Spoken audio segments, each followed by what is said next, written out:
I think somebody who's middle class can afford their life. They can afford the basics. They can afford rent, food, transportation, and they have extra. When I was taking the debt to do my master's, I took a portion of the tuition and I made a calculation about how much more income do I need to make because of this MBA to be able to pay off this loan in 3 years. And I had to make a conscious decision that it meant that for those 3 years, I was not investing. You know, we live in a country where people say, go for holiday, pay for it later. Are you completely insane? One of the biggest financial skills is not caring what people think. It is a financial skill. The dating is expensive trap for the middle income earner. If we can test blood test, we should test finance test. During dating, if you're this gentleman is constantly telling you they're in problems. I'm just about to get out of this. I'm gonna fix. I'm just about to get out of this. There's this deal, I can't say so much. It's a 10% chance that it'll ever end. It never ends. It never ends. Just continue with it forever. Welcome to Just Money Podcast. This is a space where big ideas, smart money, and real opportunities converge. I'm Just Ivy Africa. Every week, we speak to the sharpest minds in business, investment, and innovation. If you're new here, subscribe to our YouTube channel, The Kenyan Wall Street, for new episodes weekly, and find us on TikTok, Twitter, Instagram, Spotify, at Just Money Podcast. Today, we dive into money and the markets. Money is more than numbers on a screen. It's culture, access, and in many ways, it's power. In Kenya, across Africa, conversations around markets, investing, and trading are no longer for the elite. They're shaping how young people dream, build, and survive. Joining us for today's episode is Valentine Njoroge, co-founder of Africa's Pocket, known for teaching long-term financial planning, wealth-building habits, and decoding the hidden costs of the African aspiration. She's an entrepreneur, investor, money person, and I love her. We also have the very, very controversial Mr. Stan Agacho, a growth strategist, real estate and analyst of African markets, famous for his bold, polarizing takes that flip conventional wisdom on its head. Stan is also the founder of ONAMA, 1 Million Nation, as he mentions that his key goal is to raise a generation of millionaires. Before we continue the conversation, this episode of the Just Money Podcast is proudly brought to you by HISA app. HISA is powering borderless investing for Africa, giving you access to both local stocks like the Nairobi Securities Exchange and global giants like Apple and Tesla. The episode is also proudly brought to you by HFM, a global multi-asset broker in forex, commodities, indices, shares, and crypto, you name it, founded in 2010. Get a tradable bonus of up to $500 on your first deposit. Plus, for the first 25 days, your losses are matched with bonus funds only on HFM. Finally, thank you to Kofisi, who have provided our beautiful, beautiful set. Kofisi creates world-class spaces for ideas like this to thrive. Maybe instead of me asking you guys to just introduce yourselves the way everybody does, how I would say it is, for someone who's exhausted from listening to particular money conversations on the internet, why should they pay attention to you? Val, let me start with you. Thank you, Ivy. It's so nice to be here, first of all. Thank you for having me. My name is Valentine Njoroge, and I'm the CEO of Africa's Pocket. And you should listen to me because I think over the last 6 years of doing this, of being in this space around financial literacy, around financial advisory and investments, I've come to realize that money is not just about knowing what to do. Doing it is a totally different thing. And there's so many things that influence what you do and don't do. One of them is your beliefs and your thoughts and your mindset around money. And if you don't address that, you find yourself doing things to please other people, because you're comparing and because you're doing other things like that. So I really believe that financial wellness actually starts with understanding who you are, understanding your values, and then acting accordingly. And then the second thing is, I really don't think that you can have a successful financial life without some soft life. And that's literally the underpin of like everything that I talk about from a money perspective, balance. It's not every day save, every day frugal. You also have to drink champagne and be on a yacht and travel within reach. But it needs to be part of the plan as well. Okay. So how does Africa's Pocket now play into this? So Africa's Pocket, we've been around for 6 years. We started with financial literacy. That's where we met. We have online courses, workshops, webinars, that kind of thing to teach people about money, budgeting, saving, debt management, anything you can think of. Yeah. But very quickly, our customers told us, hey, it's good to know, but I'm struggling to do. I'm struggling to actually implement this information into my own life. So we introduced advisory. which is where you can work with an expert to build a financial plan that's specific to you, personalized. So you'd be able to see, for your emergency fund, put 30K into a money market fund. For your retirement, do this much into this particular investment. And we even go a step further and open those accounts for you. But my soft life girls, told me, hey, this is too much work. I don't want to have a money market, a bond account, a share account, 5 apartments. It's too much. So we also introduced our investment platform where you can now send us one amount of money and we distribute it to our partners. Lovely. So making it easy for you. I like that. We'll be in touch. Stan, you like to call yourself a Mjengo man. Yeah. That's my story. Doesn't sound very compelling for someone who wants to give out, for someone who gives out money advice. So tell me, why should I listen to you when it comes to money conversations, particularly if I'm exhausted from all the stuff on social media? You should listen to me because my story is yours. Maybe not yours, but yours in early days. But the people who are listening to me, my story is like yours. Without help, without networks, without anything, and just living an ordinary Kenyan life without anybody helping you with anything. And I'm now demonstration that the Kenyan dream is alive, that actually anybody like you right now, you can in a very short while live exactly the life you've been wanting. That's why I don't agree with some of the things my sister has said, because the reason why you should listen to me is because I'm public finance infrastructure in this regard. My failures have now become my model. You see, while people investigate the source of your wealth, I've been investigating the source of your poverty. And I now have the only verified University African wealth formula with 32 variables that I can predict with certainty exactly what you need to do, the steps you need to take. Just a quick thought. No, understand. Before you get to your quick thought, so what exactly then do you do? So for me, privately, I'm buying 10,000 apartments. And anybody who feels like joining me, they're welcome to do it. 10,000 apartments in Kenya? Yeah, 10,000 cash flow apartments, not in Kenya, in Ghana, Nigeria, South Africa, Uganda, and Rwanda. Those specific markets because of the yield and what that does. Again, remember, according to World Bank, 60% of the world's wealth is held in real estate. And actually a big part of your portfolio increment comes from capital gains. And real estate has now been proven to be the number one asset class that produces millionaires, even in war-torn countries. Can you imagine? Interesting. So ultimately, the path is you want to get into real estate. But I'm on a mission because I'm the founder of 1 Million Nation, which is a movement. Okay. Somebody said, how do you become a member? Movements are not registered. It's a movement to slaughter poverty in the morning with everything that we have. So from the science to the investments to inviting you to my deals, because I'm trying to say nobody has helped me. Any governor or any politicians or anybody who has ever given me a tenner, they should come and say. I can produce my photos when I was working in an industrial area at the Telkom Kenya. I'm even saying the Telkom Kenya yard for 2 years with my hands until I went to university. So you cannot tell me that you don't have money to go to school. I was jokingly saying to the guys outside that just 12, 14 years ago, if I met you, you wouldn't even talk to me. You would never even talk to me. You'd be like, these are the people who, security, has this guy been checked? But you see, where you are doesn't matter. It's where you want to go. So because I have seen what works and what does not work, I am now coming here now to show you what I have done. So some of it will fly on the face of what is being marketed and advertised. It could be completely counterintuitive even from what the textbooks teach. But you do yours. Me, I'm doing mine. I'm leading the coalition of the willing. Right now, I cannot tell you the number of millionaires I've produced with my hands. And my mentees are from border you should to CEOs. The number of millionaires This is a huge number. I'd like even now, forget even the number. I want to bring the actual persons. I can even call them here by name. Do it. Okay, let me call one who I was paying for rent. Just wait. He's about to hit 5 million. Don't think it's for joking. Yeah? No, stop. Let me tell you, I appreciate that. You're authentic and you're genuine, and I appreciate authentic and genuine people. Thank you. And I think I also have to apologize because, as I said, I thought you were just so polarizing, but it's the snippets that make you seem like, just this harsh guy. But truly, if you sit down and watch Stan's interviews for even just an hour, you really mean well. You really mean well. We just project the fact that we want soft delivery, but you mean well. Thank you. You do. So let's get into what it is that we're discussing today, money and the middle class or the middle income trap.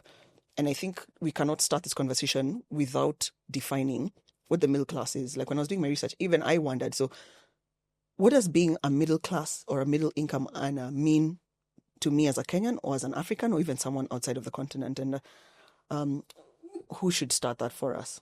Let me take a chance.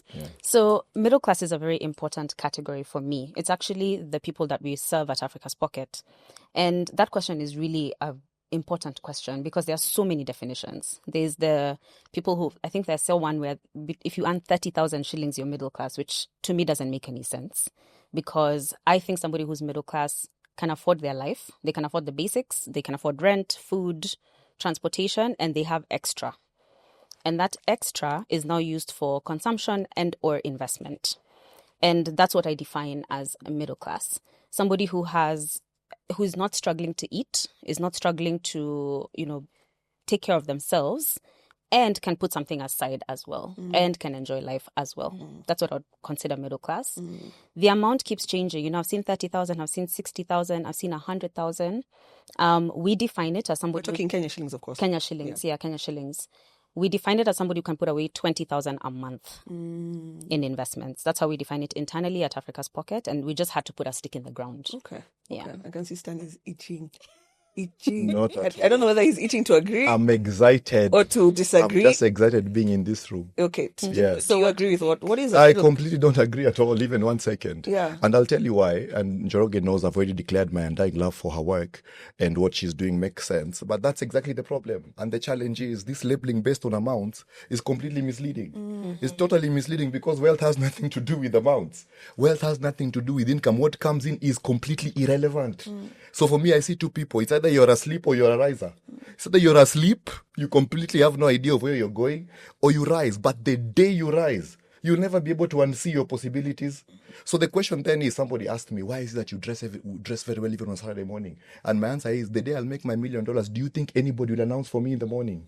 Nobody will announce for me in the morning. So there are two radicals here. Okay. The one radical is an individual who will go to any direction and they're consequently defined by what they're able to make, 20,000, whatever it is. And the other one is an individual who says, I can make anything. So there's a German psychologist called Dr. Dweck. I don't know if you know Dr. Dweck.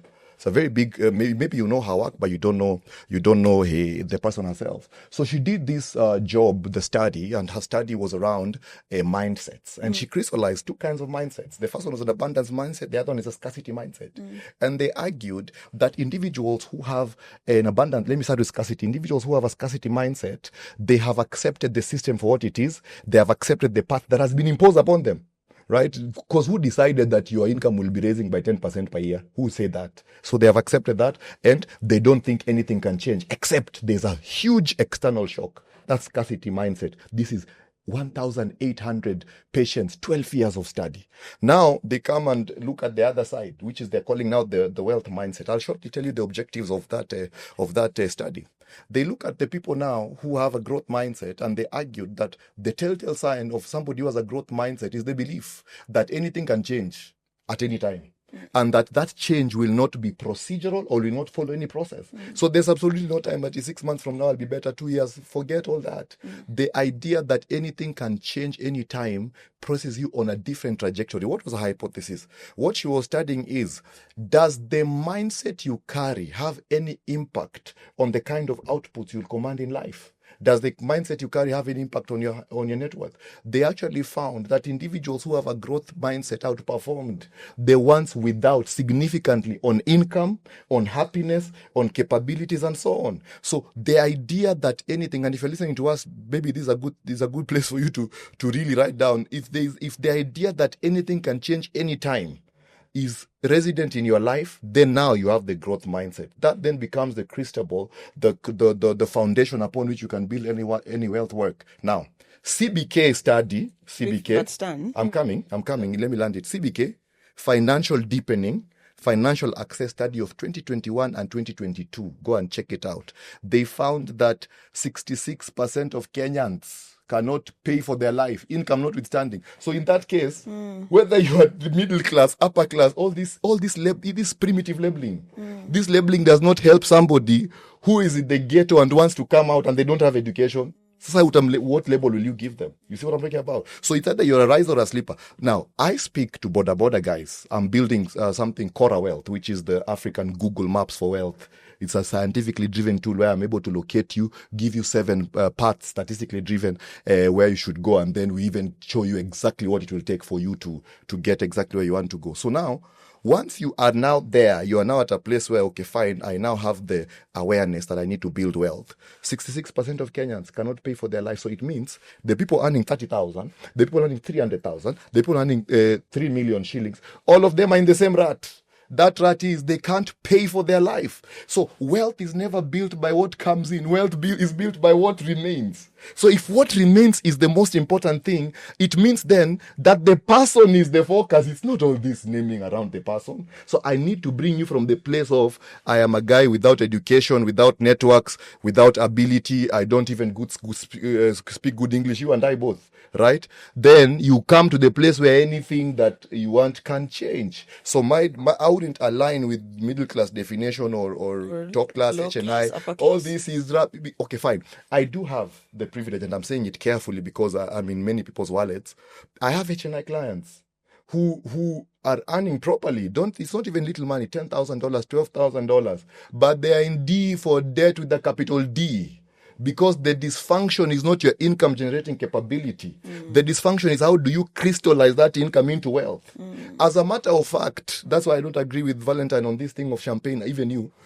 Once you know where you are in your life, on your journey, as far as purpose is concerned, the next thing you need to fix is your financial life.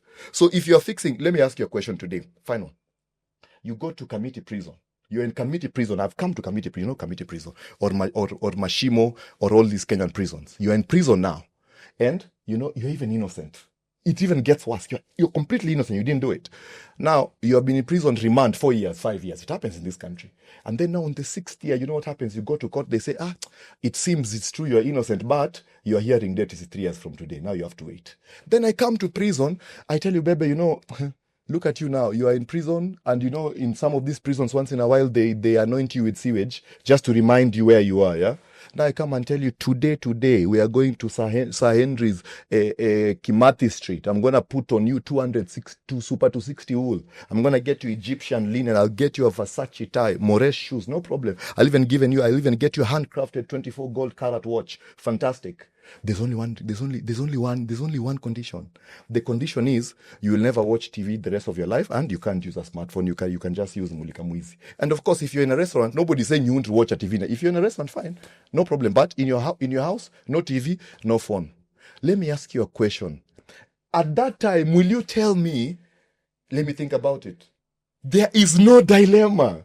It is so obvious. The choice is, are you serious? You'll be like, are you serious right now? That all I need to do is not to watch TV and not to have a smartphone. Baby, sign me up. I'm living here right now, because what I'm trying to say is, once I show you that if you have not built your financial war chest, you are nowhere in life. Stan, in short, I want you to imagine that you're speaking to my 8-year-old twin girls, and they asked you the question I asked you. Yeah. How would you summarize that? Because I can't seem to. We've gone to now. I'm in Sir Henry's. Yeah. But I was asking. Yeah. What So you don't define. Things, no. You don't it's define. You're a riser. So it's either you're a riser or a sleeper.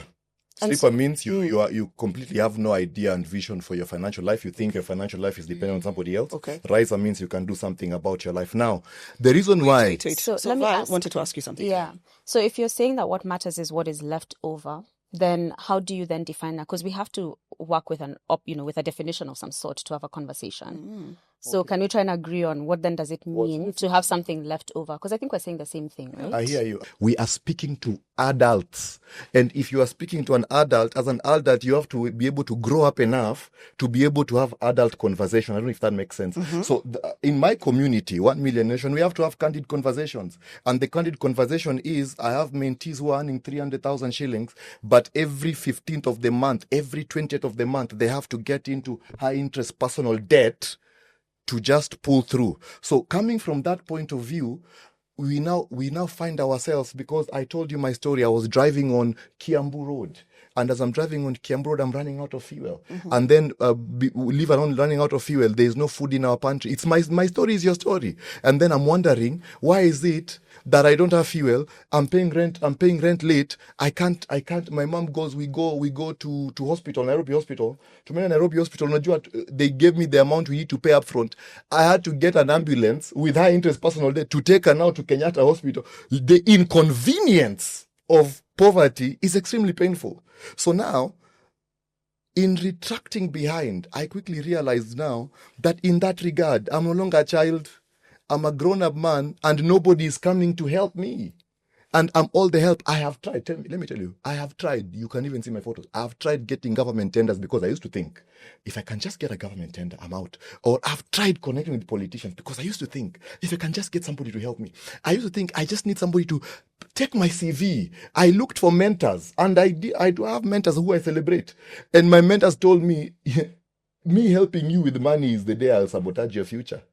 All I can do is to show you my life. So for me also, some of the things I'm saying, many people will not agree with. But if you find alignment, it's a coalition of the willing. Let's walk this journey. In a short while, you'll be free. Okay, so what do you classify yourself as then? A riser? No. So yeah, me, I'm a riser. I'd classify myself as a riser. So okay. you can have a lot of money and you are asleep. So that money, you'll never go anywhere. So you could be middle class, you could be HNI. But if you're asleep... So you see, you still have definitions for HNI, but you refuse to have a definition for middle class or Yes. lower income. Yes. So maybe let me bring you back to Val. Maybe Val, if you could... Okay, before we get to this middle income, can you tell me what low is and also what upper is?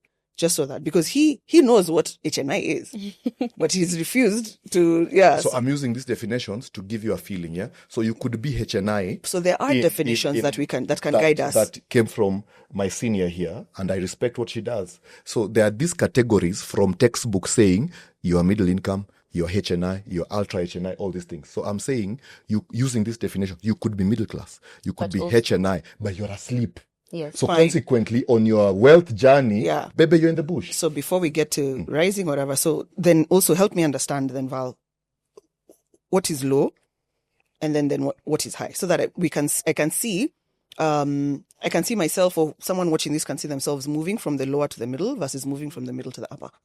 So I'll go back to the numbers because I think it's useful to have something definitive to work with. I will consider somebody who's low income, somebody who struggles to afford their life. So you can't afford the basics. And when I mean their life, I don't mean lifestyle stuff. I don't mean travel. I don't mean clubbing. I mean basics. Basics. Food, education, clothing, whatnot. Economically, that's how we define somebody who's low income. Okay. Somebody who's middle income can afford those things and can have a little bit left over.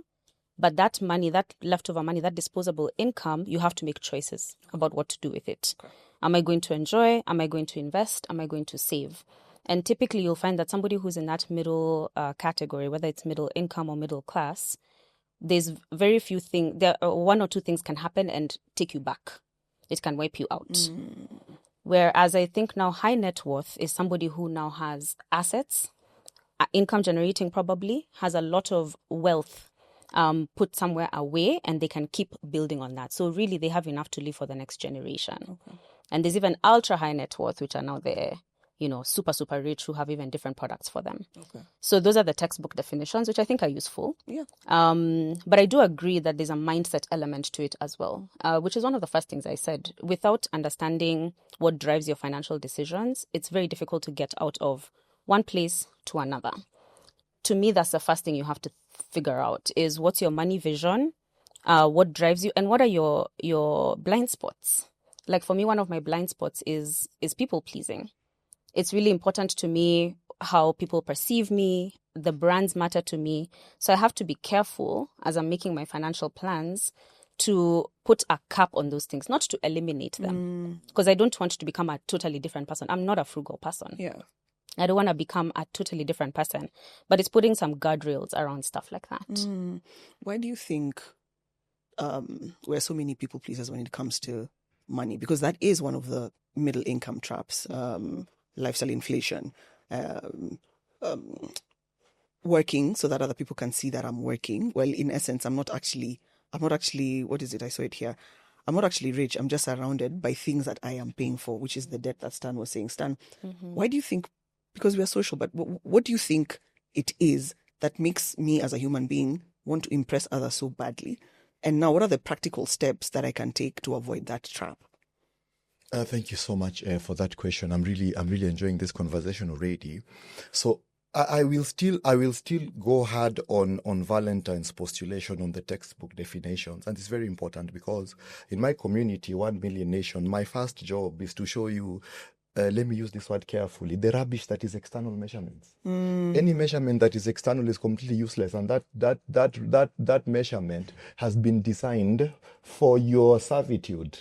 Let me tell you, ignorance is an industry. People are milking you. I mean, we live in a country where people say, go for holiday, pay for it later. Can you imagine? So if you are in jail now you are in jail, you should now go for holiday and pay later. Are you completely insane? You're completely mad. Now, so the work that I must first do with our community members is the idea that abandon all these external definitions first so that you can get ready for your journey. Before you abandon external destination, those labels, those external definitions, those labels will keep you in prison for a very long time. But so Stan, you will find have you upcoming not labeled people as well, risers and sleepers? with very good reason. And and that labeling is purely based on your action. It's not based on something that has been defined by somebody else. So if I'm here today and I have 2,000 shillings every day, you will now tell me that I have 6 months or I need to be at 40K surplus for me to be middle class. So my aspiration now becomes, when will I have 40K surplus? It's the wrong aspiration. It's completely the wrong aspiration. A better aspiration is, what is your purpose in life? And then quantify what are your wealth objectives. Because remember, again, this is a study of CBK. I'm a Just Ivy. People will verify this. CBK 2021, 2022, FSD, financial deepening. They actually found on their financial access parts that for the ordinary Kenyan life, wealth is built in decades, 10-year sprints. This 10-year sprint. So for me now, in our community, nobody has New Year's resolutions. You say, I'll slap you. Because if you're thinking in years, you're in the bush. You have to think in 10 years, because in 10 years, a lot of variables all of a sudden can change. All of a sudden, many things that looked fixed can now change. So in that regard, a better model, as opposed to analyzing what is outside, we analyze what is inside. Now, when you analyze what is inside, one of the biggest dysfunctions of low-income families, now I'm using the textbook definition, so just to discuss, so that you get what I'm talking about. As long as you are below $100,000, you have a lot of primitive consumption desires.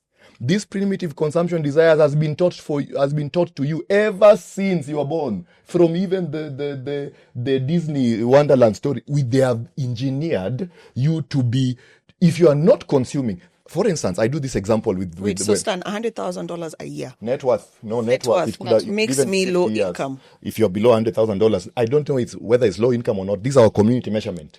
Our target one is 100,000. So before you reach $100,000, you're nowhere, baby. So how do you get to $100,000? Yeah. Fantastic. So the question then we say now, your target is $100,000 and the internal measurement. So if you're below $100,000, data is showing, I'll show you right now, that before you reach $100,000, you have a very strong psychological engineering for primitive consumption. And primitive consumption, another word for it is conspicuous consumption, that you want to spend in a way that you signal to society that you're now doing well. Let me tell you, when I moved to Kileleshwa, one of the first things I did is to go and invite my Mutura boys in Islando, to come and see now. Finally, baby, we made it. And they came and ate my food, and we were in the house 3 days, 4 days, chilling. Nobody even complimented and said, my goodness, bro, you are inspiring us. You have done it. You made it so well. Guess why? I'll tell you why. Because they didn't even perceive it. Did you know individuals that are not financially independent, this is a rock hard fact, do not perceive social signals. Social signals is a thing for financially independent people. So Oxford Family Psychology, corroborated with Cambridge University's Journal Psychology 2016, they found that 89% of social signals don't even work.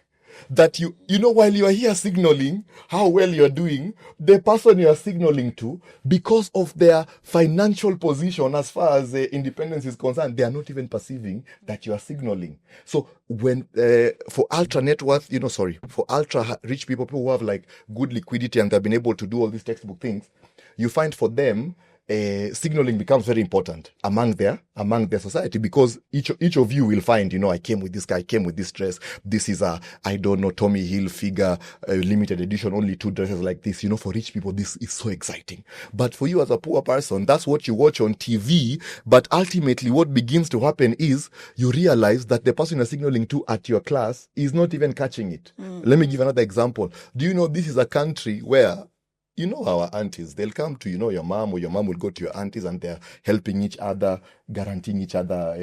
I don't know about you guys, I'm talking about my story. They're guaranteeing each other SACCO loans. And you'd think the SACCO loan is to now finally break the curse of poverty. It's not. It's to buy a curtain. And then all of us who guaranteed her the 100K will come and launch the curtain. And then for the next 18 months, she's paying for something that might have impressed us or not. So you see, that primitive spending then is actually a dysfunction that ties you to poverty. Hence why I was saying, if you have external definitions, so the internal definition is that before you reach 100,000 net worth, you even have the liberty to signal to anybody. If you are in prison now, signaling is the last thing. Have you realized that all these very polished people, when they go to prison, why is it that they don't care how they look like? Before it was, I have to come with my PA, I have to come with polished shoes, you gotta smell right, your hair has to be. Once they go to prison, all those things don't matter. And that's what I'm saying. As long as you're not yet financially independent, you are in prison, and we have to do everything to break you free, including tunneling. You see what I'm talking about now? So it's a reverse. Okay, fine. Primitive consumption. Now, the other thing is, the reason why before you reach $100,000 net worth, you get into primitive consumption is because subconsciously, the only way you can get some form of peace because of the poverty that is frustrating you is to signal that you're doing better than you actually are. But the industry understands this so well. Why is it? Let me ask you a question. When you are speaking to a boy in Kibera, his university, right? Or maybe college, do you advertise to him Nini Kibera things? You don't. You're advertising to him that New York life. So psychologically, the only thing in the slum is his body. Psychologically, he's not there. So if I was to help that person with telling him, you're in the slums now, these are your steps, forget it. I need to tell you, see that thing you're seeing in your mind. The only reason you are seeing it is because it's possible. Those people and people like you. And you can do it now. There are very many exceptions. I'm not talking about becoming a dollar billionaire. I'm talking about just having $100,000. But your program is millionaire. 1 million nation. 1 million. Your first million only. And after your first million. People claim that, particularly, especially in Kenya, with that label that you don't want to use, but I'm going to keep using it. Having $1 million bob is like having nothing.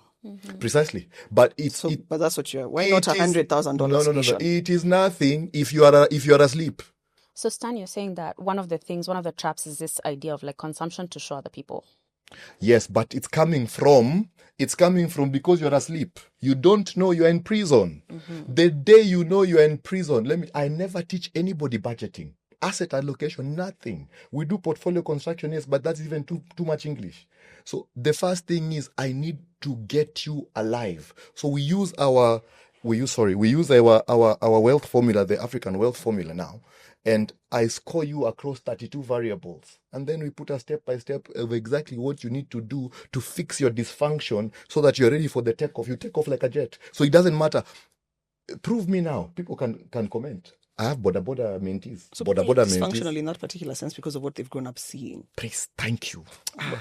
I could argue right now. That is what it is. That's what I was trying to get at. And that what you see that they have seen is curated. You see what I'm talking about now? So they are building consumers.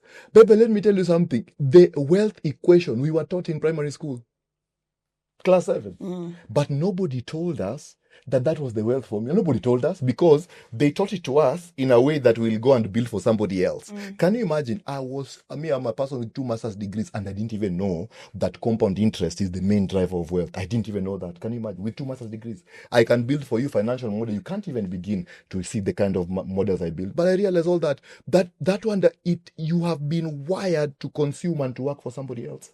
So basically, because it's one of the things I say that to avoid this trap, and Val, maybe you can correct me if I'm wrong, but I don't think I am. One of the things I like to tell myself, because it's very easy for me to fall into that trap because I'm on social media. And there are times, particularly now, there's this trend where if you give any form of advice on social media and you do not seem like you're living the life that you're telling people that they can live, the comments are, but you have no money. Why are you telling us this? So one of the things I tell myself is, you shouldn't care what people think. One of the biggest financial skills is not caring what people think. It is a financial skill. So Val, maybe you can also help me to get out of that trap before I go to the next trap, because I need us to discuss this trap so that we can get actionable points. So well. What else can I do practically? Because you said balance. Tell me about that balance so that I can see how else I can practically Come beat out of lifestyle inflation. Because I'm a human being. And especially like if I've just started getting money, I do want to enjoy it. And what's the point of enjoying it alone? What's the point? So tell me how I can get out of that. Yeah, it's a good question because it's one of the biggest hurdles I think that you have to cross. So one of the practical things I did myself, because I was in this trap myself. I literally ran out of this money, like my card was declined, type of run out of money. You and I both. Yes. Yeah. And the thing that really helped me get out of it was getting very clear on my values. So when I'm spending money, what is it tied to my own personal belief about what a good life is? And then what are the limits? I also have rules. So, we talk about cars a lot. People take loans to buy their cars. How do you decide how much car you can afford? I think it's a pretty personal decision. But like for me, I had to figure out, how do I balance my value of excellence? I really believe in doing the thing that's the best in its category, but also not going beyond my means. So I came up with a rule. I said, I'm never going to buy a car that's worth more than X% of my current net worth. And then I don't change cars all the time. Every 5 years, I'll change it. And I also never really drive the latest car. What I'll do is, if I'm buying a 2018 car, I'll buy the best version of the 2018 car I'm buying today, for example. So those two things have really been helpful for me. Okay. Values and then rules that are very practical and give you a number to work towards. Because I think a lot of financial literacy is so wishy-washy. It's very fluffy. And people just want to know, so what do I do? And these things help you with that. Yeah, because every time we speak to financial advisors, whatever, it's always, so where can I put this money? Okay.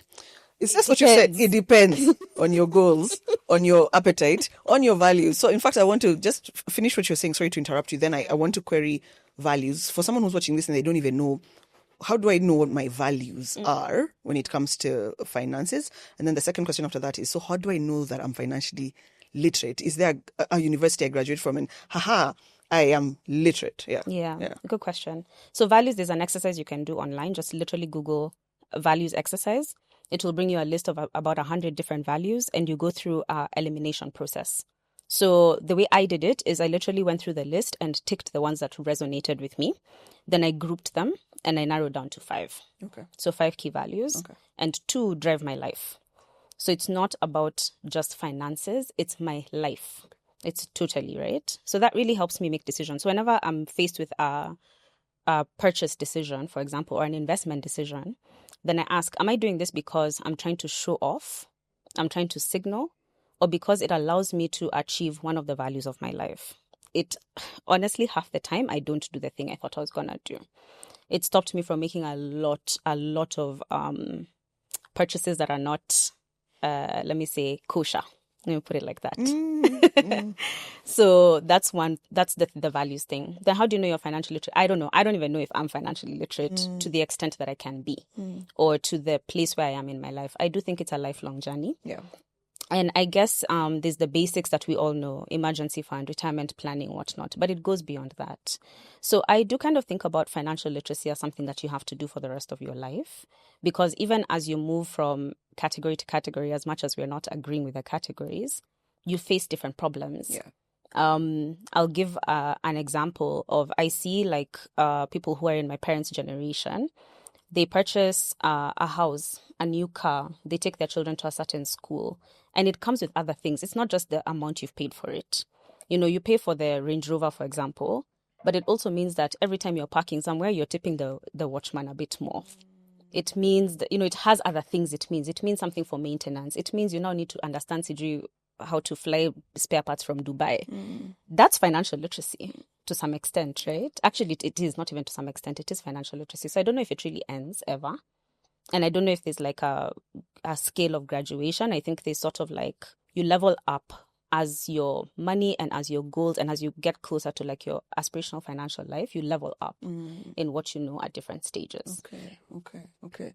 Stan, you kept mentioning a particular term, in fact, two terms that I also want you to define before we move to the next trap kindly: financial independence and also net worth. Fantastic. Thank you so much for that question. I want to lean in on my senior's proposition here.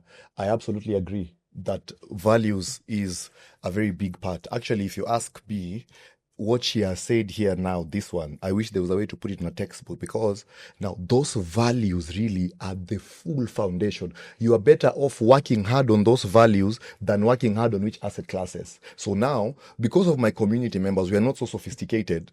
So what I've done, we have reduced all these values thing into two values. So after $100,000, you come with your 100 values, no problem, 10 values, whichever you like, right? But for a border man, I'm trying to, how do I bring a border man to $100,000? So there are only two values here for us. The value is the identity you are taking every time you touch money. So it's either you're an assassin or you're a midwife. So you are an assassin to your future. Every time you have money and you make decisions that don't stack up to your objectives. What financial objectives do you have? If one of your financial objectives is to buy a house, whether that's the right move or the wrong move, it's irrelevant. That's not the subject of question. The question, if one of your objectives is, it means then from the time you tell us, from that day, any money that you touch must it's either aligning with your financial future or it's not. So you are either an assassin or you are a midwife. An assassin is a hired killer, baby. They're coming to kill you for hire, and that's exactly what many of us do with our money. Or you're a midwife. A midwife's job is to ensure the baby is given birth. When is the day you made your $100,000 net worth? When is the day? Can I tell you the day? You'll be very shocked. The day you made $100,000 net worth is the day you decided, one of my visions in life, not even one, if not the most important vision, is for the next, my target is 10. That is the day you made $100,000. That day you said, I now want to make 100K. That's the day the day you said it, or the day you wrote it down? Written down. This clever girl here. Written down is different from, actually, I found a paper by Harvard Business Review where they argued that individuals who have written down financial objectives have a 75% likelihood, listen to this part, of achieving all their life objectives. Not even money, all their life objectives. So, assassin or midwife. Midwife. Okay. So if you don't like that terminology because maybe you don't like giving birth, another way of thinking of it is you're a voter for your future. You're either voting for your future or against your future, but not both. So we have reduced the decisions. Okay. So for me now, as long as you're in prison, baby, you cannot tell me, you will not convince us to board on holiday. We will not board, because if you're in jail, things like holiday never come to mind. This is not the plan of frugality, stinginess, or sadness. It's actually very refreshing. Let me tell you, there's an exercise I do with a border person and a CEO alike. We just have 9 months of making decisions that's stacking up. And she will tell you, because she has a lot of that. Once somebody sees that the money they have just been receiving is money that can actually move them forward, I don't need to teach budget. In our community, nobody teaches budget. As a matter of fact, we live on 50%. And if you're below 30 years, you're living on 30%. Everything else is going to buy the future. So that is the value base that we are standing on. So do you remember my question? Could you net worth and net worth. What does being financially independent mean? Fantastic. Briefly. Yes. And how do I know I have $100,000 net worth? 100%. Is it that I have $100,000 spared to invest or do something else, or is it that my business, my whatever is all amounting to $100,000? Fantastic. So the return of knowledge is disproportionately larger than the return of effort. So if you're going to build wealth is all about systems of a sweat. I'm actually very serious. Okay. Now, if you're talking about what then, how do you define your net worth? Any time you are born, all of us are born in prison. Do you agree? As long as you have to work to pay for your life, you're in prison, baby. So your first task in this life is to concretize a portfolio that can pay for your life without you lifting a finger. Okay. That is your first job. So you're financially independent when you don't have to work to. Now, for instance, for many Kenyans, that number is when I don't have to exchange my time for money. Yes, you're financially independent. And for many Kenyans, that number could be 80,000. That number could be 100,000. That number could be 140,000 shillings. Anything above 100,000 shillings, you're not the top 1% of this country. Now, can I shock you? If you're 40 years right now, I want you to check, to do even you do it. My dear, we have been vigilant, we've been talking to you. Go and check how much money you've made since you were 20 years old. You'll realize that money was enough to set you free. That's so true. But you didn't know. So that's the problem. Yep. I have done I a agree. 1-hour video on how you can use 10,000 shillings, 10K. And I've called anybody to come, and anybody who has a different, I'm a London trained financial analyst, anybody who has a different view should come. 10,000 shillings, I gave the step-by-step, and it was even to my communities, I exposed our community conversation. Here's 10K, do this. And she can verify this, 10,000 shillings, invest monthly in vehicles that will give you at least 14%. Do that for 6 years, only 6 years. Then you hold your hands like this for 10 years. On year 16, No topping up. No, you can top up. Wait, you said 10,000 bob topping for up 6 years. 6 years Monthly. every month. Yeah, for monthly, yeah. And then after that, do nothing for 10 years. Mm-hmm. Do nothing. Is net. Yeah, 14% net. Do nothing. What And that vehicle she can, would give she can me tell that? you. She can several. Depends. See, balance portfolio. For instance, Sacco. Steamer Sacco. Let me This get circle that you've refused people to. When did I say that? You just said Context. We're living where Saccos Context. Okay, fine. Context. 14%. Sacco shares will give 14%. 14% net yet. Steamer Sacco give you 14%. Now, you do that for 6 years. Of course, the other 10 years you can be. My point was that even if you did nothing after year 6 for another 10 years, on year 17, so if I had when you're 20, at 37, you're cash flowing 140,000 shillings without lifting a finger, baby, for the rest of your life. You see, now. That thing makes me so uncomfortable. I know, right? I'm so sorry. Sorry, no problem. Oh, Let me Lord. take it back. Yeah. Just Ivy. Thank you you. have now put 10,000, right? 6 years, 10 years later, on year 17, you're cash flowing. Now, do you know why people were so disappointed? They were so disappointed because they thought, I have a magic way, or I have a way to magically make money appear. Money follows structure more than even your blood follows your biology, because once in a while, your body is not working. Money does not work like that. Money follows structure so strongly that you can actually take full advantage of this structure with its many shortfalls and just come out. So you are financially independent if you can pay for your life without lifting a finger. The biggest question I get from my community members many times is, I don't know where my money goes. I can tell you where your money goes. Your money is in those shoes you never wore. It's in the weddings you didn't have to go to. It's in all these holiday things you are doing. What you basically did is you took your life, you converted it into money, and then you see that money you convert into lifestyle. But think about it. If I'm converting my life, when I see my salary, like when you see your salary, what is that?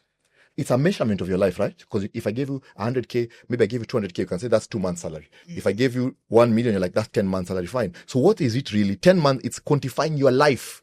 So what is your life? It's your blood and sweat. So that money in your bank account, as long as it did not come from passive income, it is your blood. So when you are drinking your blood, you've already become a vampire, and now you want to ask where your money goes. Your only job after you discover your purpose is to take your life, convert it into capital, take this capital, convert it into portfolio or your financial objective, whatever it is. And then now, from passive income, you can now start talking about can I afford or can't I afford? Because affordability has nothing to do with whether I can pay for it cash or not. Our affordability metric is you can afford it if you can pay for it from your passive income. So if you use that metric, all of a sudden you'll realize a lot of middle class, so that we get contextual meaning and understanding, a lot of middle class people really, they're living fake life because they can't afford their life. Me too. I couldn't afford. I was about to ask you, what are you? What's your net worth? What's my net worth? Okay, so this is a question that I get a lot because people want Because I try to get you to define net worth for me, but I'm you're not. now defining. See, I say with financial independence. Yeah, I've finished. good. See, now let me define. Stan. Just Ivy, can I now define financial net worth? Define for me net worth. Okay. Stan, please. So textbook definition, for the sake of clarity and understanding, net worth is basically your assets minus your liabilities. But in my community, I will not allow you to have anything that is illiquid as long as you're below $100,000. So if you're below $100,000, your focus is growth assets. Now you're now seeing, while we have simplistic definitions of saying that now your net worth is assets minus liabilities, we have gone ahead to model that at corawealth.com to check now what matters the most in your early days of your financial journey. I studied Howard and others like the work they do, and one of their biggest pillars is Henry Markovich's 1952 balanced portfolio theory. And the argument is that assets if they looked at together, they outperform those who are looked at individually. Do you agree? Yeah. And consequently, what begins to happen is that there is the temptation to now spread your little money across several asset classes because ultimately you want to diversify your risk. You are completely mad. Go and study a balanced portfolio properly. You will find, I know these things sound very fine, but I'm trying to grab It's all about funny. I'm just like, you're calling people mad, but maybe They use the I think person if there. you are trying to, if you've spread out your money across 10 asset classes, you're trying. You're at least doing something. At least you're doing something. Yeah, now that something will not help you. I'm now giving you a model that will work. So I went and checked. And I'll tell you, see, community members, I'm removing all this guesswork nonsense. Yeah, I don't want anybody to think that's why it's a community of the willing. It's a coalition of the willing. So you try yours, try ours. It's up to you. So the idea is when you study data and statistics, and I want anybody who has a different view to come here. I even discussed this model with one of the largest underwriting firms for insurance firms, the actuaries, that below $100,000, you need to be in growth assets. So you don't have diversification below $100,000. This is if I'm below $100,000. Yes, net worth. in net worth. In the textbook definition of net worth. worth. Val, do you think that's what? If I say I'm worth $100,000, you agree with the textbook definition? Yeah. Okay. It's assets minus liabilities. I think my liability. Okay. Yeah. I saw a video, Radhika Baju. Hi, Radhika. She's the founder of Ndovu Tech, saying Brilliant. if you don't have... Lady is very brilliant. No, she's incredible. Yeah, if you don't I have love 10 this. million Kenya shillings in your investment portfolio, you have no business living a soft Going on life. holiday. So welcome back to the conversation. If you've just joined us, please remember to hit the subscribe button. Also follow us by there across all our social media platforms. A special thank you to the Kenyan Wall Street for sponsoring this conversation. We are debunking, demystifying, opening up layers on the middle class with Val Njoroge, founder, Africa's Pocket, super money woman, and Stan Agacho, super real estate investor and growth strategist. One of the middle class traps I have seen a few people falling into. And in fact, I can actually reference a conversation that was published online, I believe, in a financial podcast by John Alanamu, is expensive weddings. I love that he was vulnerable enough to say that he had to borrow money to finance his wedding. Now, the middle class trap is first, dating has to be expensive. Dating is for sure. So love is also very, very performative and transactional.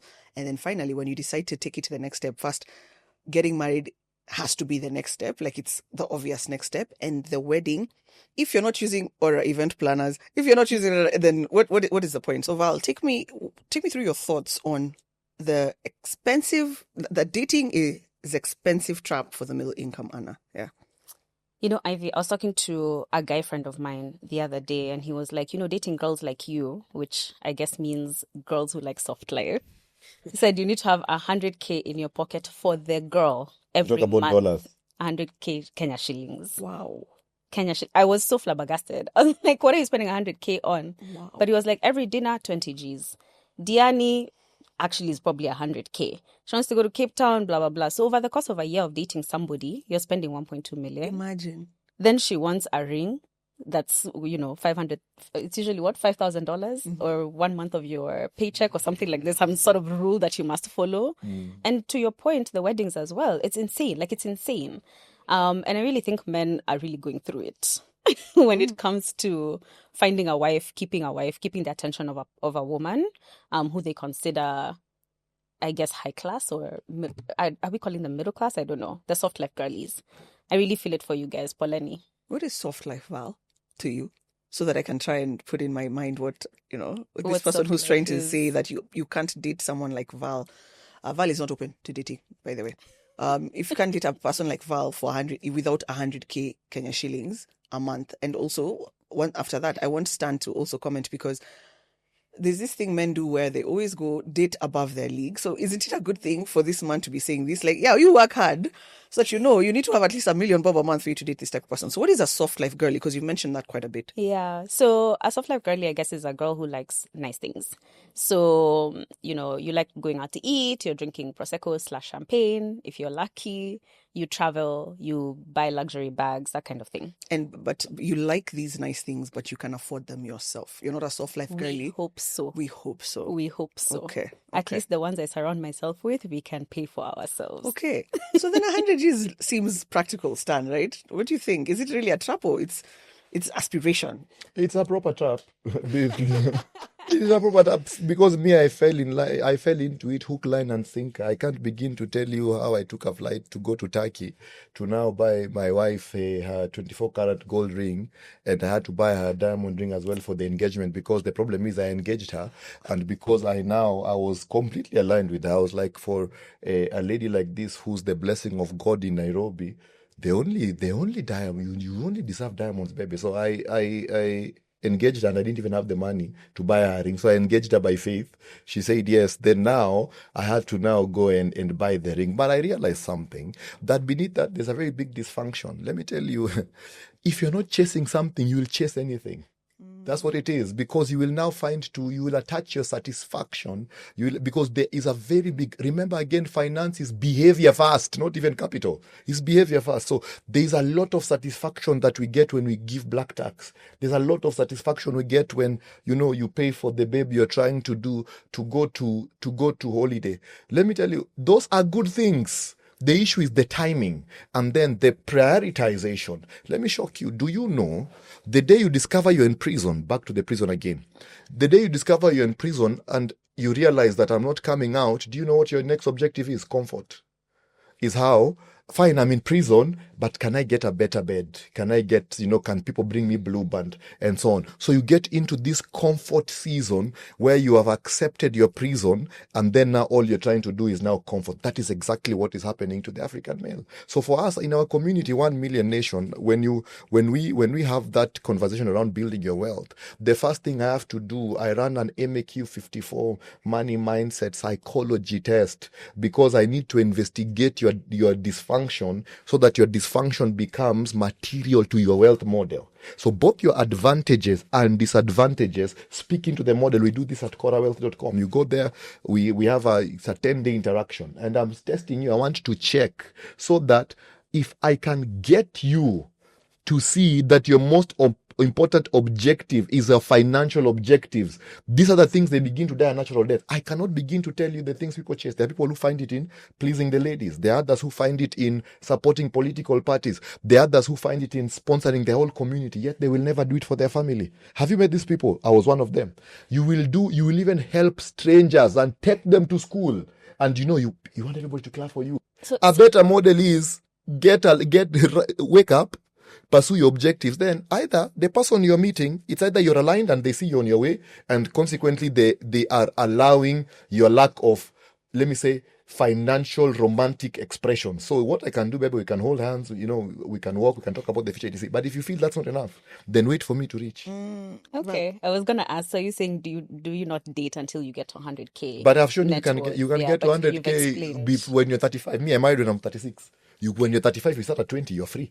Imagine, let me tell you, now imagine. Oh gosh. Imagine if on our honeymoon night, I tell my baby, do you know what? Guess what, baby? I'm about to shock you completely. You got me another ring? No. We have a house? No. We don't have to work. We can go for honeymoon for 1 year. And you see, think about it. I love it, but is it realistic? Yeah, I'm like, is it really? Because I also think that marriage and family is such a no. Anybody who thinks it's not realistic, go and check my YouTube model. I've shown it exactly how to do it. No, Val is making a point. I do think that when you manage money with somebody else, you don't go twice as far. You go much. It's exponential. By far. Because there's accountability, there's whatnot. So then how does this fit into the idea that you should wait until you have arrived to then find your person? I don't think that makes sense. I love it. So before that, I really also want Val to just fully explain her line of thinking before you counter. I'm not even countering. I'm adding. Before you add on. So Val, what is your thinking about dating and also finding someone who's compatible enough with you financially to be exponential? Because at the end of the day, sometimes, particularly women who marry men, you can be on your way here, but then they claim I don't have these Harvard Business Review things. Maybe this is TikTok. Claiming that getting married to a man could be one of the most detrimental financial decisions, emotional decisions, social decisions that you can make. Mm-hmm. So how do you do it? I think that you're right to some extent. Marriage is better for men than for women. And I'll stand on that. Financially. Oof. A man, if you look at a man who is married and a man who is single and they have the same sort of opportunity and baseline, the married man is further ahead than the unmarried man. Almost all of the time. I don't know what the percentage is. I don't have a study. Yeah. But from observing the men around me, a wife changes your finances. Okay. I think it's something to do with the responsibility and the, something happens. There's a mindset and something that happens to men in that dynamic. Now, women don't always have the same benefit. Not to say that every woman who marries a man ends up worse off, but it's not to the same extent. And I can stand on that too. Like, I've seen it from just looking and observing around me. A single woman is not worse off than a married woman in terms of finances. So how do you do it? I think values. It goes back to values, right? So if there's a guy sitting somewhere thinking you have to have 100K in your pocket to date a person like this, if you have the 100K and it makes sense for you to spend it. It's fine. If that's sort of your value system, go ahead. But if you're doing it to appease her, like you're saying, for affirmation and things like that, it's not going to work out because that relationship is never going to be balanced. And in fact, it probably means that this babe kind of has her stash on the side. And then you're supporting both of the people and that marriage can't work. But now looking at marriages that do elevate a family's financial perspective, I think I've observed a few things. So the first is that there's incredible trust. So actually, I think the dynamic that works the best that I've seen is where you live on one income and the other income is invested. It requires incredible trust. Can you imagine giving somebody 100% of your money? Yeah, of your income. Yeah. I mean, it takes a lot, right? So if you can't trust somebody like that, literally with your life, don't mix your finances with them. Yeah. It's better to keep them separate, in my opinion. I think the second thing that works is that there is a shared, I don't even think it needs to be a shared vision, but there needs to be a singular vision that you follow. So that you're not spending so much time convincing the other person that the thing you're doing is the correct thing or the idea you have is the right way to go. You move in tandem, right? Yeah. And this vision could be in the next 20 years, we need to be in not this place. working. Our house is here. Exactly. We have horses running around. Understood. Yeah. Okay. And I actually do not believe anymore that it needs to be a shared vision, but it needs to be singular. Okay. And in most African households, it means that you follow the man. Okay. That's what it means. Yeah. If you're a woman who's not okay with that, don't mix your money. Okay. That's my 2 cents. Okay. Because I think those two things have to exist for marriage to be good for your finances. And when it exists, it's very powerful. I even think, like, if you're a woman who cannot trust your partner with money like that, why are you getting married? Yeah. Like, Date. Like, just you date around. Because I'm like, so why is that the next step? But you're hiding. Because there's a time I did some stories on Money Monday. Women are hiding money. And these are not women who are in financially abusive relationships, because that's something else entirely. But women are hiding their money. And the one thing I was just like, so you have conjugal, whatever, but your money, I'm just saying, like, It's not mathing. It's so crazy. It's not mathing. You're sharing liquids and the weirdest stuff, but you're hiding so Val, Stan, like millions. Someone said I think over 60 million. Like, the husband has no idea, and I'm just like, damn. So why did you get married in the first place, Stan? You were saying something. Sorry, you were backing up what Val was saying in terms of a good marriage or a good lifelong relationship, because someone like Oprah is not married and she's a billionaire, could, help build your wealth. 100%, yeah. So I completely agree with her. If we are financially alive, both of us, then that acceleration happened, and data actually shows it. In fact, as a matter of fact, I did find data. I'll need to find this. I'll send you so that you can tag it on this video, that showed 3 queer things. Number 1, families that talk about money at least once a week outperform those who don't by 250% in net worth acceleration. Talk about money how? Because if you talk about money, that it's a root of all evil. No, I'll talk about talking about money in context of family. Fine. What's your income? Okay, what are we doing? Okay. Number 2, do you know that families that talk about, like, partners or husband and wife who talk about money at least once a week have a higher likelihood, they said 80%, of reaching the 10-year mark than those who don't? Here's the reason. They actually found that the reason why that happens is because when we talk about money, it's not the issue about talking about money and disposure, it's because of how our money functions. Our money now functions like a consolidated balance sheet. You see, consolidated balance sheets have higher leverage. For instance, the Colgate balance sheet is 95% levered because it's consolidated. It's across all products. So they're able to get credit cheaper, more credit faster. 5 shillings is working 20 times. That right there is now the reason why. So for me now, right now, the companies I run, I can show you. Bring my phone. I can show you. I want to show you my accounting group. I post there all incomes. And that group, my wife is there. She's not. I even told my wife, baby, why don't we make this? She said, this is not a family business. You have investors, you have other directors.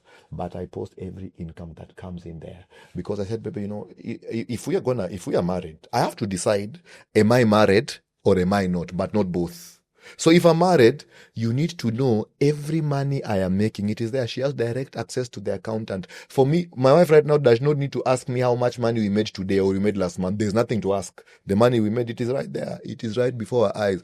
I'm coming from my absolute love for her, which has failed many times, but I'm also coming from a statistics point of view that the stats show that actually mingling money makes sense. But the issue is the timing. If I'm coming in and I am alive, you are coming in and you want soft life, there will be a disagreement. How can two work together except they be agreed? And the reason why people must go for many dates, I am not feeding the hungry. The reason why I have brought you to Kempinski is not because I have money it is not AAR service. I'm collecting data. I am trying to see, are we at least 50% aligned plus? If I believe that I don't think we should buy a house before we have half $500,000 in portfolio, and I'm having this conversation with you, it could be you want to get married and enter your house. So that lack of agreement will put me on the back foot as far as my vision is concerned. So my point is, this is fantastic and I fully subscribe to it. It's a positioning thing. At what point do you do that? At what point do you make? So let's help people who are dating. So that they can also start having these conversations with potential partners, whatever's earlier, sooner rather than later. Because I wonder, is it I get married, sign the certificate, then now let's commingle our money, or do you guys do it earlier because you asked certain key pertinent questions while you were dating? So if I'm having a money date with someone, if I want to understand this person's money philosophy, their values, their structures, what kind of questions should I be asking at that Thank you so much. Can I say just one thing quickly? So, you want her to go first? No, go ahead. I can go. Yeah, okay, fine. So one day, my wife told me that if we dated longer, I would never marry you. You see that? So you can get offended. Yeah, you're like, are you serious to say that? Yeah. We're still in the middle of a fight. Yeah, you can. We were just talking. So you see, she took a skeleton. Yeah, yeah. But you see, she had good reason. So my immature self starts attacking her. Because now I think the only way to answer is, but after I've gone through some counseling and mentorship and talking to older men, I realized that you should listen to what she's saying. Don't attack, because you attacking is not solving the issue. You should listen to what she's saying. And what she was saying basically is we needed to evaluate each other a bit longer, because the version I was serving her at that time is not a version she would accept to live with. You see what I'm talking about? So the evaluation has to be a bit thorough. We test for everything. People are getting married. You go and test for HIV. You test for hepatitis. You test for blood. Test credit score. Go and check. What's your credit score? What's your bank statement? Thanks for saying that. Yeah. Please don't forget what you were saying. We were having a class with my organization, the Mover Society, and a lady said every year her and her husband check each other's credit scores. Because the thing with African households, particularly for men in the performance masculinity trap that we're talking about, is that they go to borrow secret debt, loans to sustain your lifestyle. So in marriages now, people every year they do an audit, and part of it includes your CR. I'm like, damn, that's amazing. I love that. Yeah, I love it. Stan, you were saying, yeah. So if we can test blood test, we should test finance test. So you have to first decide, do I want this marriage or not? Once you decide, then it is full open. So I advocate for when we do when you come to 1 Million Nation, and then we are doing for you financial fitness test, which is actually a health test, 32 variables. When we are checking your fitness test, one of the things we score is disclosure. Do you know disclosure has a 0.07 impact on your net worth? I have the regression model. What does that mean? So I'm coming to that just now. So if you are able to disclose to your partner exactly where you are financially, then the trust will build. a partnership. You can now you see this thing she's doing. These are very powerful things, but nobody will do it because everybody doesn't know exactly what somebody has. We saw that story where this gentleman, I don't know if he passed on one of these newspapers, that he discovered they have been paying rent to his wife, and sometimes the house is locked. He completely collapsed totally. So this disclosure is such a strong accelerator of net worth. So consequently, women in fields. I hope you didn't die. Oh God, I'm sorry. Oh God. yeah. So consequently, I'm saying that you are going to disclose. My disclosure is, where are your bank accounts? I don't ask my wife, but I treat the people we train. I'm like, fine. If you, again, for me, destination is important. So if you're not doing it, we shake hands and remain friends. Never ever ask me to help you break out of free of poverty again. Because if you want to do it, it's either you want or you don't want, but not both. So print your bank statements, go and deliver them to your wife. Print your CRB report, go and deliver them to your wife. And the wife as well, print your bank statements. We believe in God. Everything else we measure. So when you bring me your bank statements, it's up to me to say, baby, me, I trust you, I don't want to look, but provide them anyway. That keeps you honest. Now, the other thing is, remember again that human beings, we do have a disposition of wickedness. Our natural state is to do funny things. Number one. Number two, we have friends who are speaking to us. We're in very different spaces. We have media. So sometimes I could be aligned on January and I'm not aligned on December. Case in point, I get into trouble. This is a very live case. I get into trouble. I can even say the company, me, financial coach, I get into trouble. What do? I go and mortgage our vehicle. Yeah, I go and mortgage a vehicle, high interest personal debt. I take 1.1 million. I had to go and pay 2.5 million shillings. They were coming for the vehicle. And meanwhile, I'm managing my wife, they grab the car. They ask now. My wife asks me, where is the car? I'm like, the car is in the garage, So she's trusting. She doesn't even do it. Now, I had to go and ultimately, when I came out, and this is my less than 18 months experience, when I came out, that's why I'm saying the finance teaching I'm doing is not look at me, I'm doing well. No, I'm in the journey. These are my issues. This is what I'm finding out. And these are the adjustments we are making from the data we are seeing in Africa to try and guarantee, as a community of people who are keen on breaking the curse of poverty, how do we get destination possibility? So now I came and told her, baby, this is it. So to move forward, because I don't know, this thing could happen again. I'm a businessman. It could happen again. It could be that I'm in trouble. And by that time, I was even taking that loan to pay loans, to pay the rent, to pay some medical fees. It was good reason. But I took it behind her back. You see, those dysfunctions. Now, think about it. If one day, Sunday morning, we are going to church and the car was now sold, it was about to be sold actually. How do you recover that marriage? So you have to decide, am I married or not? So what I've done now, I told her now, since the car and these are cars before marriage, they're in my name, so you keep the logbook. So for me, the only way I can take this loan is if the two of us are aligned. I should be open enough to say, anyway, you're seeing the incomes. So, and you see, before that, she was not seeing the incomes. Yeah. So she didn't even know we don't have cash. Now you're speaking from the marriage point of view. So what about before getting there? Before getting there. Yes. So evaluation. What is that? Let me now get to Val. What are these questions that we would ask for evaluation? I love what you've said, in fact, about CRB and everything, and also about disclosure, because I would believe that that's one of the questions someone should ask on a money date with someone. Some people even take these money questions on the first date. There are women who right now they're dating to get married, and it's here we go. Or even men. So no, not how much money. Actually, how much credit do you have? Credit. That's a good question. And also, how much money do you have? Do you have money? Yeah. Do you have to me? Do you have savings? But you see, if you are asleep, you'll be very offended with that question. Then I'd see your signal that you're uncomfortable discussing it. Yeah, because also by the time I'm asking you, do you have savings investments? I should have the same. Yeah, me, I can come and ask you, what are you doing? Because come on. So tell me other questions that we can ask on this particular date file. Yeah. I mean, I'm not a relationship expert by any means. Me too. Yeah. Me too. But you're married.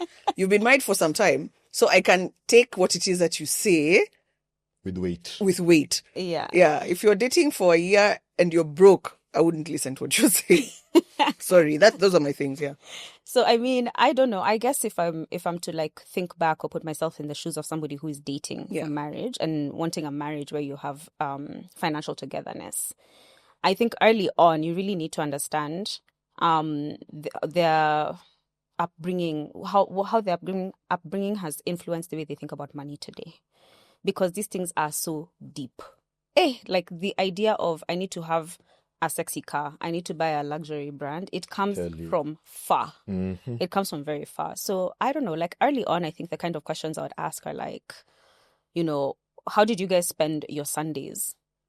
Like, how do you guys spend your free time, and how does money play a role in that? Did you guys travel? What did that look like? How are bills paid in your house? Who pays for what?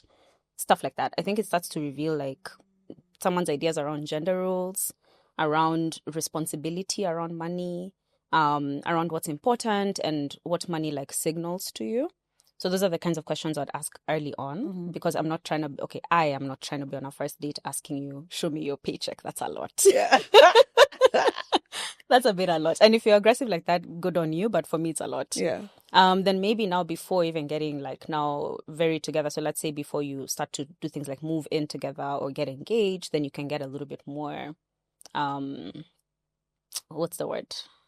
Practical or into the numbers and start look at actual statements. Okay. I like what you said. Believe in God, but like verify data. Check the numbers. I think a lot of people lie. So it's a good idea to just confirm and be confident that what the person is telling you is the truth. Because this person literally determines how your financial life is going to turn out. It's a good idea to check. Life in general. Yeah. They say it's your biggest career decision. That's what it is. Yeah. So in our community, there are 4 questions that we propose, and this comes from the word habitat because that's going to be live. But there are 4 questions, 4 primary questions that I really encourage my sisters to ask the men, because again, it is almost acceptable, based on what she said, that the men should be slightly ahead, even if it's not in money, at least in mindset or something. You have to have some leadership, leadership possibilities. For instance, it's very difficult for you. I don't know if you date somebody whose net worth is 10% of your net worth. It can be a big strain. That story for another day. But here are the 4 questions. The first one is, you have to find a way to score their financial intelligence. You have to find a way. So ask them financial intelligence questions. Yeah, what investments do you do? Do you understand growth assets? So of course, now you need to know this stuff, right? Are you into real estate? What do you think about real estate? What do you think about the economy? What do you think about bank rates? What do you think? Is this a good banking environment? Should we borrow in cash? Should we borrow in dollars? Find out. If they are not giving you straight answers, they do not have any right to be given the privilege to custody precious commodity. You are the diamond, baby. So where you use the diamond, you're now taking yourself here. You're going to be the trophy of this man. You're going to help him make more money. You might as well evaluate. So the first thing is check financial literacy. Second, check assets. What assets do you have? Because the assets they have will give you the pattern, the kind of thought. You now match their literacy with action. Because again, many, especially if you are talking to people from Luoland, tukona Kiingereza, we have many words, but okay, fine. You have said all this, fantastic, no problem. Show us, which assets do you have? I promise. I've known today you have many words. Yeah, you have realized, eh? Yeah, but it's because I have an urgent message. Poverty is very urgent to slaughter, yeah? So assets, what assets do you have? If you're a young man, you're below 30, and the assets you have is a big TV and a beautiful and a big phone, and you have this car that has, a car is an asset, and it suits, and all these perception, primitive spending, those are your assets. There's a red flag over there. So you're checking the financial literacy, you're checking their assets, and then you're checking the debt behavior. How much loan do you get? When's the last time you borrowed? Are you planning to borrow anytime soon? How much debt do you have? How much of that is traditional? How much is that circle? How much is it friends? Do you borrow from your mom? Do you borrow from your mother? Did you borrow from a previous girlfriend? You want to know how do they behave with money? Because sometimes, because of the trauma of illiquidity, trauma of poverty, many people borrow thinking you're solving an economic problem, but you're actually putting analgesia to a dysfunction that you experienced during childhood. I found this study by Cambridge Social Family Sciences Journal, 2017, where they actually found that African men who grew up in illiquid environments are price insensitive to high interest personal debt. So many times you're constantly borrowing. You're not borrowing because you're doing anything practical. They find the day you see a notice, SACCO says you can now access a million shillings unsecured. You borrow and then think what to do with it later. So ask those questions of borrowing so that you need to know their debt behavior. Do you know, as a matter of hard facts, the number one reason of divorce is finances? It's not even, I thought it would be infidelity. I thought it would be communication. I thought it would be something else. I thought it would be in-laws. It is not. It is finances. So do your due diligence. And the last thing we said habit, yeah? The last thing is systems. So you have said you have all these assets, you have all these, this is your financial literacy and so on. This is how you behave. How do we How have you systemized? Because remember, again, wealth is all about systems. It's not sweat. So have you systemized? How do you do these things? Like, do you have an auto saving? Do you have an auto investment? Do you have a certain percentage that you always do? How do you decide on buying on big spending? How do you decide on luxury products? Get that. Then you make a decision based on your own objectives. So if money is important to you, and it should, then you should analyze and you score them and say, you're 49%. Me, I'm looking for at least 50%. This is not the evaluation of perfection. This is the evaluation of knowing, when I jump into this water, am I going to lose my skin? Or if I jump into this water, am I going to get nourished? Because, the temperature is the right temperature. I remember going to this hotel, where was this? I think somewhere in Spain or something like this, where they say, the tea we give you is a particular temperature.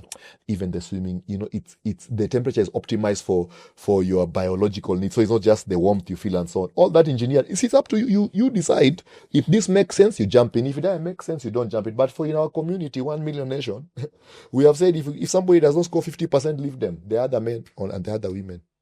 I love it. When dating, whatever, one of the financial whatevers you have to look into is, if you're dating, this is always for men. Stan, sorry, but no, me, I like it. Women are men my should favorite. style up. People, No, I'm just like, men should style up. Men, even yes, me, men. women are my favorite. You need to do better, guys. Yes, you know. you have to. And I like that you're pro women, because yes, truly we are actually 130 years behind. Yes. The system. The system is again 130 years behind the system. And Anyway, so I read somewhere that they said during dating, if this gentleman is constantly telling you they're in problems. I'm just about to get out of this. I'm going to fix. I'm just about to get out of this. There's this deal, yeah. I can't say so much. It's a 10% chance that it'll ever end. It never ends. It never ends. Yeah, you continue with it forever. And that's the thing with women. They're nurturing nature. You think potential. You think potential, but there's zero progress. But pay attention. If they're constantly, I'm starting over. This is okay. New day, new beginning. It'll be a new day, a new beginning for the rest of your life. You need to run. Yes. You need to run. Because the person has a dysfunction. They're overly optimistic about how much money they're going to make. And consequently, Stories they are are now could drag into that rubbish. So they need to first wake up. All right. You know what time it is? It's time for the Just Money Hotline. You call, we listen, and together we unpack your real life questions. Business, money, career, or culture. Let's see who's on the line. Hi, Ivy. How are you? My name is Sarah, and I just wanted to ask your guest, as a student who finished her college studies in Kenya, and of course, with the loan debt that you get to accumulate because of help, how is one able to maneuver and be able to sort of like transform and start building wealth despite the challenge of having accumulated a lot of loans as a result of pursuing education, particularly in the traditional middle class milestone home. Okay. Thank you, Sarah. Thank you so much. Sarah, do you have airtime? Will you stay on the call? She's gone. Okay. She'll watch. Yeah. Okay. So, Val, let's start with you. So for me, education is so personal, actually. And investing in education, I myself invested in my master's and I took debt for it. And I had to really be careful about how much debt I took and to make a plan to pay it off in a very short amount of time. Because if you take it willy-nilly, it's very possible for it to keep you trapped for a very long time. I think about debt as, a bucket with a hole in it. So it is essential that you seal it as quickly as possible, especially if the tap that's putting the money in is not getting faster, bigger, having more pressure and that kind of thing. So I'll give my own personal example. When I was taking the debt to do my master's, I took a portion of the tuition and I made a calculation about how much more income do I need to make because of this MBA to be able to pay off this loan in 3 years. And I had to make a conscious decision that it meant that for those 3 years, I was not investing. So it is a very conscious, either or type of situation. And you really have to be aware that that's what you're doing. Because if you're not, it makes you resentful. And then you start, I deserve, I need a treat because I've worked so hard. And you keep pushing this debt down the can because these guys, they're not going to force you to finish it quickly. It just keeps getting more expensive, right? Another trap. So I made a choice. I made a plan and I made a choice. Then I had to execute against that plan. So it meant that my path out of my MBA was not traditional. I couldn't just decide I'm going to take the first job that comes. I had a minimum number. And that meant that the way I recruited was different. So there was a plan behind the choice and the decisions that I had made.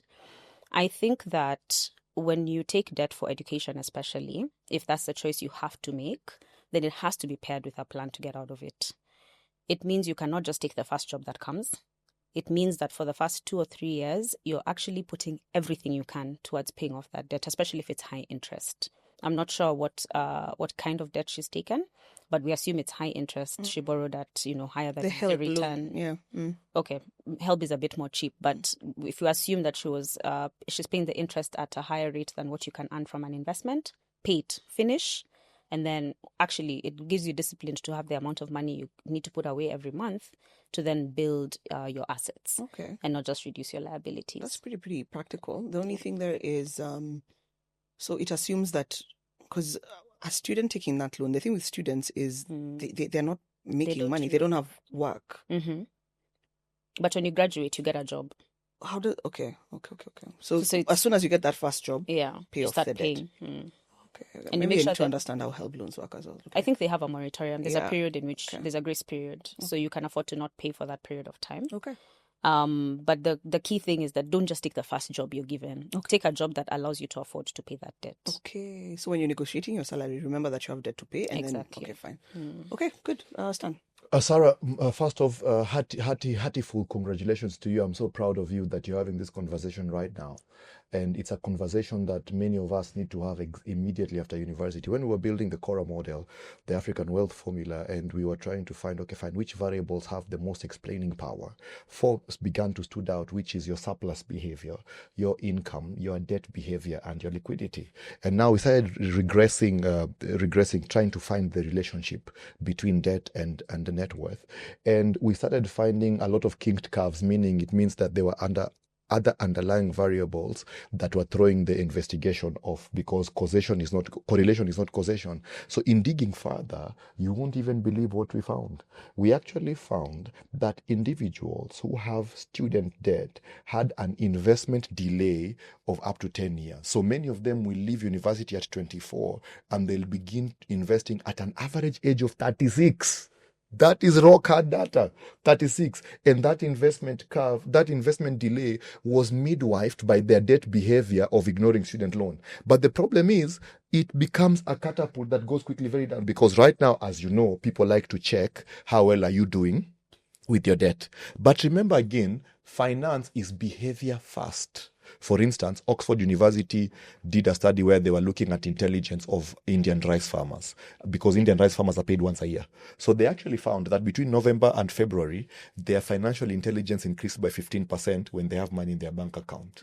So on the other direction, anytime you have debt, you might not be knowing the actual amount. You might not be knowing even who you owe. But the fact that you have debt makes you psychologically suboptimal. There is a drag even in your mindset to building wealth, because every time you want to build wealth, you remember you have a debt, and you know what you'll say? If this money is not enough to pay my debt, I might as well eat it. I might as well enjoy it, because I can't pay the debt with this money anyway. Shock on you. You'll be there at 36 now. You remember at 36, my mentee is about to start cash flowing 140,000 shillings without lifting a finger the rest of their life. You, where are you? Is when now finally you have seen that I have to pay debt. So I am very proud of you, Sarah. What you need to do, get a job that can pay your debt. But all you need to start generating money right now is a phone and data.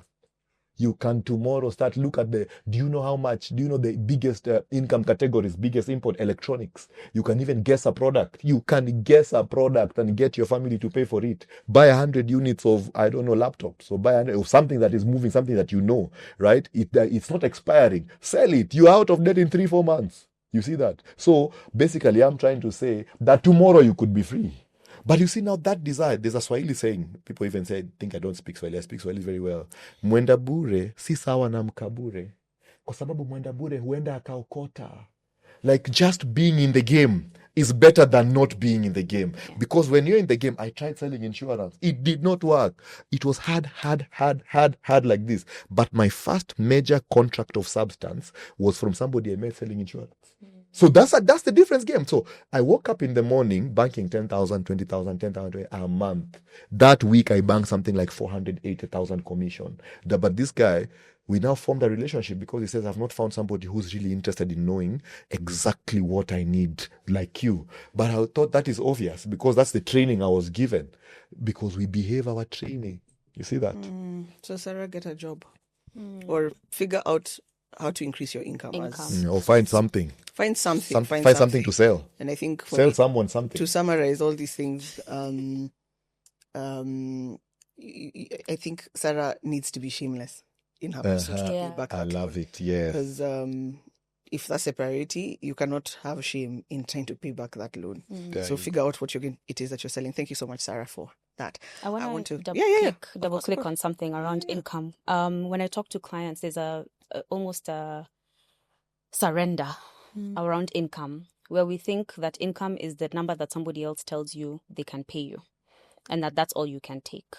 And I think if there's one thing we take away from this conversation, is that your income is in your control.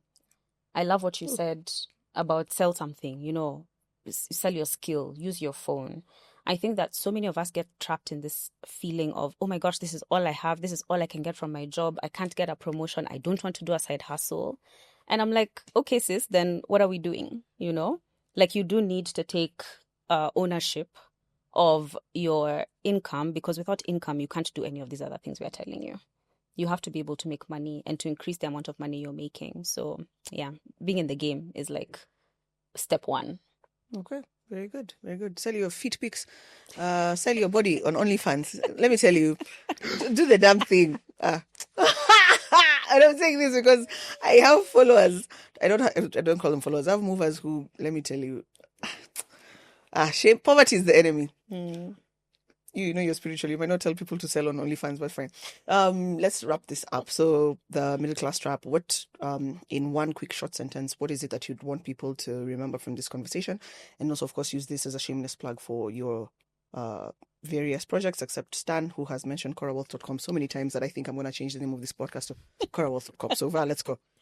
I think my number one lesson is I need to say Africa's Pocket as much as Sam has said. Let me tell you, I'm trying to rescue a generation out of poverty. Yep, corawealth.com. Gosh, I need to be saying it as much. So what's my takeaway? So this conversation has been all about how the middle class are doing too much. We're in traps. But I also want to give just a bit of a different perspective. I think the middle class, people who are putting money away every month, every year, and investing it, growing it, this is how our continent is going to change. Like, this is how we're going to build wealth on this continent and not need to bring money from all over the place to develop ourselves, to build our infrastructure, to improve our education, to build our businesses. So this narrative of, but what if I die? But why do I need to do this for 20 years? What's 10K gonna do for me? I hope we can kill it and just put that money away. Stan gave an example of 10,000 per month. There's so many calculators. We also have a calculator on africaspocket.com. Like, just start with what you can, increase it over time, but invest and grow your money. Take advantage of compound interest. And these traps fall to the side way. Because when you have a goal and you have focus, and then you just start working towards it, you're in the arena, your life can change. I love that. So that's my 2 cents. Thank you so much, Val. Thank you so much. Thank you so much for this opportunity. I need to pinch myself when I'm walking out of here. This was an absolute pleasure. I have had so much mental. This is sufficient substance for me for the rest of the year just to go and study and see thinking patterns and now inculcate those thinking patterns so that I can be just Ivy and I can be at the same time, right? So I'd say that when we were building the African wealth formula, what we quickly found is that you are your greatest asset. And you have to be comfortable and confident enough to know that the help you're waiting for is right in the inside of you. So we want to mine the wealth that is called you. Once you see who you truly are, you will never be able to unsee it. And that is the day you will rise up. All this primitive spending. Many people tell me this is the plan of stinginess. Can I tell you the hotels I have been to? I can't even begin to tell you. You enter a room with 30. Who uses 30 towels? You see what I'm talking about? But the biggest asset anybody has anywhere It is the lifestyle. It's the asset called you. And what we do now through a methodical process is that we now define, I test you. I test your financial fitness. I have the first of its kind in Africa where I actually test your financial fitness test. And then leave alone testing, I come now and we now come and compare you against you. Because you see, if I compare you with myself, I'll just get personality disorder immediately, because just sheer volume of work you're doing is insane. It's the dream of me in 100 years, right? But if I compare you to you, then you get perspective. So what we did, we went and got 3 million data points for anonymized Africans. And the idea is, if we are comparing you to you, somebody with similar skills, somebody with similar income, somebody with the number of children you have, somebody with similar education like you, it's just another just Ivy like you, indexing. How are you? Are you ahead of them? Are you behind? For instance, you can come and say, I save 50% of my wealth, or I save 50% of my income, or I save 20% of my income. And you look at the Kenyan average saving rate, by the way, you'll be shocked what it is. It is 3.7%. So if I'm saving 20% and average of Kenya is 3.7%, I'm doing so well. It's not true. We have to check in your category, people with your income, with your education, with your lifestyle, where all that. How are you scoring against those people? Then you quickly see you're behind or ahead. That is the true measure. So we're able to do all that at Cora Wealth. I lead a mission, because the day I finish that exercise with you, now you become part of 1 million nation. You will now go and rescue bloodlines. When I look at an individual, like when I see her, even Sarah, I even want to help Sarah personally. When I see Sarah now, she's talking to you here, I'm seeing a bloodline rescued. Because once we sort you up, it's over. It is cheers, bye-bye. I have touched a whole generation by touching you. So come, meet me at Cora Wealth. Cora yourself. Let's see how financially fit you are. And then make your millions, baby. So if I join Cora Wealth, am Cora? Okay. No, let me tell you. No, I mean, you have to think about it. We're Kenyans. Guys, this was not your regular podcast. This was just money. Thank you so much to my guests today in our first episode. I want to leave you with two things. One, following what Val said in terms of compound interest, which is a trap that I fell into when I started investing money. I realized the importance of consistency to capitalize on compound interest. Nobody ever taught me about what disrupting compound interest was doing to my returns. That is something that we need to discuss another time. I was just like, you take out, even if you have 1 million bob and you take out 300 Let me bob, tell you, you shaved it off. It changes the game. It changes the game completely. And nobody told us this thing. Nobody told us this thing. Because we talk about compound. Yeah, put in. Yeah. So you're feeling good. You've gotten to your 5 meter. Take out 1,000. So it stands on its head. That's a We trap. tell you. Please tell me. We tell you. We'll- And when you work with us investment space, we show you the impact of There it. you go. Exactly. So whenever you're speaking to your wealth advisors, financial advisors, or whenever you're coming here, please always remember that. Finally, I want to leave you with something that I read. In Kenya, the middle class see themselves as potential billionaires instead of guys who are one incident away from poverty, which is the reality of things. The middle class wants to become Wanjigi without understanding that it is literally impossible for 99.9% of them. Talk to me in the comments if you think that is true. Say that again. If you disagree, whereby the middle class is not what it used to be. We are closer to poverty than we are to High instant net wealth. Hashtag Just Money Podcast. Please follow us on our socials. Hit the subscribe button if you loved it. And also let me know who you'd love to see sitting here. If you'd like to call in, I'm going to give you a number as well. And then we can talk to you in the next episode. This is Just Ivy Africa. See you.